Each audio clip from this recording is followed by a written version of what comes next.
Hello students, তোমরা যারা দ্বাদশ শ্রেণীর ছাত্রছাত্রী রয়েছো এবং তোমাদের রাষ্ট্রবিজ্ঞান সাবজেক্টটা রয়েছে, তোমাদের রুটিন অনুযায়ী এখন তোমাদের ক্লাস 12-এর রাষ্ট্রবিজ্ঞান সাবজেক্টের ক্লাস আছে। আজ থেকে তোমাদের 2 নং অধ্যায়ের প্রশ্ন ও উত্তর আলোচনা করব। অধ্যায়টির নাম হলো দ্বিতীয় বিশ্বযুদ্ধোত্তর সময়ের আন্তর্জাতিক সম্পর্ক। এই অধ্যায় থেকে এমসিকিউ এবং এসিকিউ থাকে এবং কোনো রকম বড় প্রশ্ন থাকে না, যেখানে 3টি এমসিকিউ এবং 3টি এসিকিউ, মোট 6 নম্বর থাকে। আমি প্রথমে তোমাদের পিওয়াইকিউ কোশ্চেনগুলো নিয়ে আলোচনা করব। যেগুলো পিওয়াইকিউ কোশ্চেন রয়েছে সেগুলো আগে আলোচনা করিয়ে দেব। এখানে সবচেয়ে গুরুত্বপূর্ণ যে বিষয়গুলো জানতে হবে, এক হচ্ছে দ্বিতীয় বিশ্বযুদ্ধের পরবর্তীকাল, 2 হচ্ছে দ্বিতীয় বিশ্বযুদ্ধ কবে শেষ হয়েছিল এবং সালটি কত। দ্বিতীয় বিশ্বযুদ্ধ শেষ হয় 1945 সালে।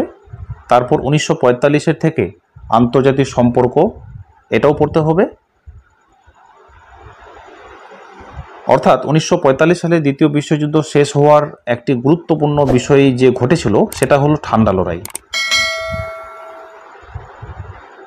যেটা যে ঠান্ডা লড়াই পরিস্থিতি শুরু হয়, যখন ওই পরিস্থিতি শুরু হয়ে গেল, বিশ্বে যেন আর কোনো রকম যুদ্ধ না হয়, সেজন্যই সম্মিলিত জাতিপুঞ্জ প্রতিষ্ঠা হয়। বিশ্ব মানে হলো বিশ্বের বিভিন্ন দেশ কোনো না কোনোভাবে যুক্ত হয়ে যাবে, এরকম। তোমরা এখানে বিষয়টা একটু ভালো করে বুঝবে, তোমরা একটু ভালো করে শুনবে। এখানে দ্বিতীয় বিশ্বযুদ্ধ শেষ হওয়ার পরে সম্মিলিত জাতিপুঞ্জ প্রতিষ্ঠা হলো। দেখো, ডাইরেক্ট যুদ্ধ না হলেও তারপর থেকে একটা মনোভাব তৈরি হয়। এখানে দুটো মতাদর্শকে কেন্দ্র করে তৈরি করা হয়েছে। এক হচ্ছে মার্কিন যুক্তরাষ্ট্রের নেতৃত্বে পুঁজিবাদী মতাদর্শ, আরেকটি হচ্ছে সোভিয়েত ইউনিয়নের নেতৃত্বে সমাজতান্ত্রিক মতাদর্শ। আর এই মতাদর্শকেই ঠান্ডা যুদ্ধ বলা হয়। এখানে আবার ঠান্ডা লড়াইকে কয়েকটা পর্যায়ে ভাগ করা হয়, যেমন 1, 2, 3, 4, 5, অর্থাৎ পঞ্চম পর্যন্ত 5টি পর্যায়কে ভাগ করা হয়েছে। এরপরে যে পরিকল্পনা, যেমন মার্শাল পরিকল্পনা, সামরিক জোট, ন্যাটো, সিয়াটো, এগুলো তোমাদের জানতে হবে। যাই হোক, মোটামুটি তোমরা বুঝে নিলে যে তোমাদের কি কি পড়তে হবে। তোমরা ভালো করে এই বিষয়গুলো তোমরা একটু ভালো করে পড়বে। এরপরে চলো আমি তোমাদের 2 নম্বর অধ্যায় থেকে যে ছোট প্রশ্নগুলো আছে আজকের ক্লাসে আমি তোমাদের দেখিয়ে দিচ্ছি। চলো দেখো, তোমাদের দ্বিতীয় অধ্যায়ের প্রশ্ন এবং উত্তরগুলো তোমরা দেখে নাও। 1 নম্বর প্রশ্ন হচ্ছে, কোন সম্মেলনকে ঠান্ডা লড়াইয়ের সূত্রপাত হিসেবে চিহ্নিত করা হয়? উত্তর, পটসডাম সম্মেলন।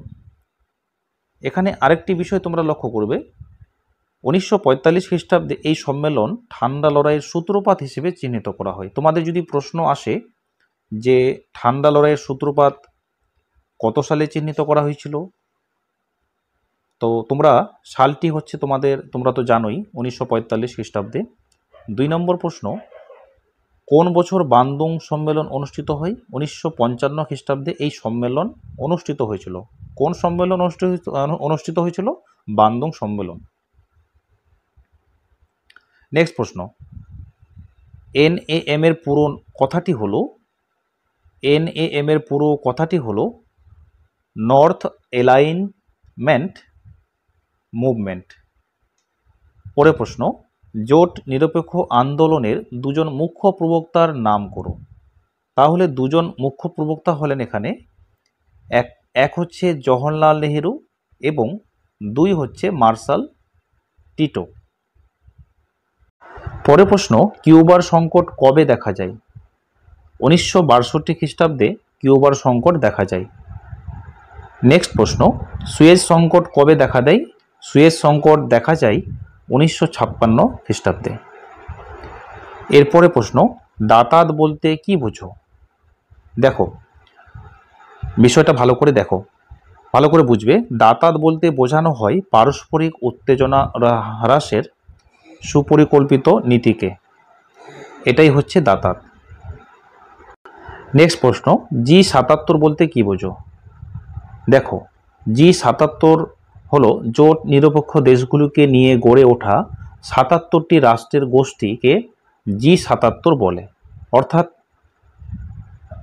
যে জোট নিরপেক্ষ যে দেশগুলি রয়েছে সেটা 77টি রাষ্ট্রের গোষ্ঠী নিয়ে G77 তৈরি হয়। এটাই হচ্ছে জোট নিরপেক্ষ রাষ্ট্রের গোষ্ঠী। দাতাত ও ঠান্ডা লড়াইয়ের মধ্যে প্রধান পার্থক্য কি? দাতাত বলতে বোঝায় উত্তেজনা প্রশমন, অন্যদিকে ঠান্ডা লড়াই হলো উত্তেজনাকে জিয়ে রাখার একটি সচেতন প্রয়াস। নেক্সট প্রশ্ন, বহুমিরতা বলতে কি বোঝো? দেখো, উত্তর হচ্ছে আন্তর্জাতিক রাজনীতি যখন একটি বা দুটি রাষ্ট্রের পরিবর্তে একাধিক রাষ্ট্রকে কেন্দ্র করে আবর্তিত হয় তখন তাকে বহুমিরতা বলা হয়। নেক্সট প্রশ্ন, বর্তমানে জোট নিরপেক্ষ আন্দোলনের একটি প্রাসঙ্গিকতা উল্লেখ করো।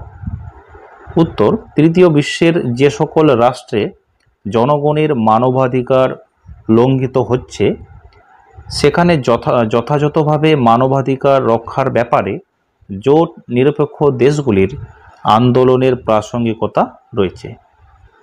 নেক্সট প্রশ্ন, জাতীয় শক্তি বা ক্ষমতা বলতে কি বোঝায়? একটি রাষ্ট্র যে সকল উপাদানের সাহায্যে তার নীতিগুলি রূপায়ণ করে তাকে জাতীয় ক্ষমতা বা জাতীয় শক্তি বলা হয়। পরের প্রশ্ন দেখো, 20 ইয়ার্স অফ ক্রাইসিস বইটি কার লেখা? E.H. কারের লেখা। জাতীয় স্বার্থ বলতে কি বোঝায়? জাতীয় স্বার্থ হলো সে সকল মৌল বিষয় যা সমস্ত রাজনৈতিক ক্রিয়াকর্ম ও বৈদেশিক নীতি নির্ধারণের কার্যকর ভূমিকা গ্রহণ করে। নেক্সট প্রশ্ন, ক্ষমতার যে কোনো দুটি উপাদান চিহ্নিত করো। 1 নাম্বার ভৌগোলিক উপাদান, 2 নাম্বার হচ্ছে সামরিক শক্তি। পরের প্রশ্ন, NIEO এর পুরো নাম কি? দেখো, NIEO এর পুরো নাম হলো নিউ ইন্টারন্যাশনাল ইকোনমিক অর্ডার। এখানে 2 নম্বর অধ্যায় থেকে তোমাদের যে বিষয়টা বেশি ইম্পর্ট্যান্ট, অর্থাৎ এই যে প্রশ্নটা রয়েছে গ্লাসনস্ত, এই প্রশ্নটাও তোমরা ভালো করে একটু দেখবে। এখান থেকে তোমাদের এই বিষয়টাও জানার আছে, গ্লাসনস্ত কি।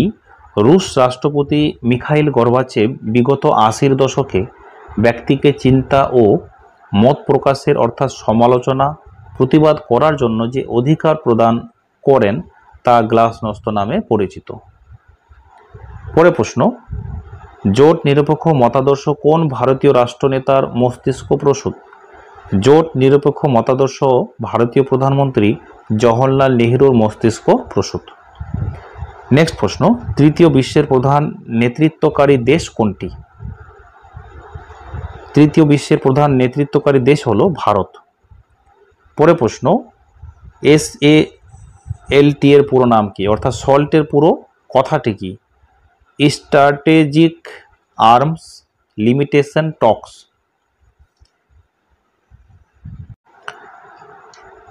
আজকের ক্লাসে তোমাদের টোটাল 20টি প্রশ্ন আলোচনা করা হলো। এর পরের ক্লাসে তোমাদের বাকি প্রশ্নগুলো নিয়ে আলোচনা করা হবে। Thanks for watching. তোমরা ভালো থেকো, দেখা হচ্ছে পরবর্তী ভিডিওতে।